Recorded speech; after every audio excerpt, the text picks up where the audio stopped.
Hello friends, आप लोग कैसे हैं? उम्मीद करते हैं आप लोग ठीक होंगे, आप लोग हेल्दी होंगे। फ्रेंड्स, एक क्वेश्चन किया गया है कि जो इंसेक्ट में रेस्पिरेशन होता है तो उसके लिए उसमें गैसेस एक्सचेंज किस तरह से होता है। तो सबसे पहले हम अपने बारे में समझ लेते हैं, ह्यूमन के बारे में। इससे हमें इंसेक्ट के बारे में समझना आसान हो जाएगा। हम लोग में ये होता है कि हम लोग का जो नोज़ होता है, नॉस्ट्रिल्स होता है, उसका कनेक्शन हमारे लंग्स से होता है, जिसके थ्रू ऑक्सीजन अंदर जाता है।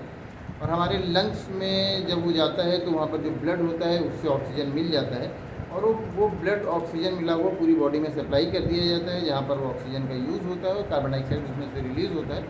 और वो कार्बन डाइऑक्साइड फिर ब्लड से मिल करके हमारे लंग्स में आता है, और वो कार्बन डाइऑक्साइड हमारे नॉस्ट्रिल्स के थ्रू बाहर निकाल दिया जाता है। इस तरह से ह्यूमन में होता है। लेकिन अगर एनिमल्स की बात करें तो एनिमल्स में पतले पतले ट्यूब होते हैं, जिसका पूरा नेटवर्क होता है। उस ट्यूब का पूरा नेटवर्क होता है उनकी बॉडी में, जिससे कि ऑक्सीजन और कार्बन डाइऑक्साइड की सप्लाई होती है, जिसको कि ट्रैकियल सिस्टम कहते हैं।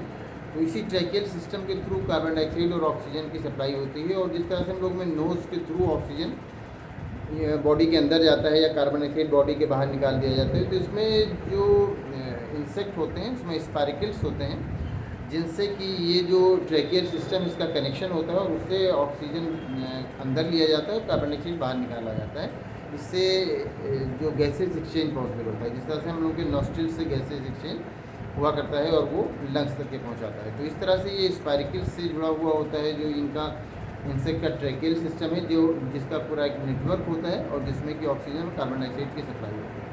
तो इस तरह से जो इंसेक्ट होते हैं उनमें रेस्पिरेशन होता है। इसीलिए इंसेक्ट का जो रेस्पिरेशन होता है उसको डायरेक्ट रेस्पिरेशन भी कहा जाता है, जिस तरह से इंसेक्ट में रेस्पिरेशन होता है। तो जो आपने क्वेश्चन किया कि इंसेक्ट में किस तरह से गैसेस एक्सचेंज होता है, तो उम्मीद करते हैं आपको आपके क्वेश्चन का आंसर मिल गया होगा। अगर इसमें किसी तरह का कोई कन्फ्यूज़न है या कोई क्वेश्चन है तो आप पूछ सकते हैं। Thank you.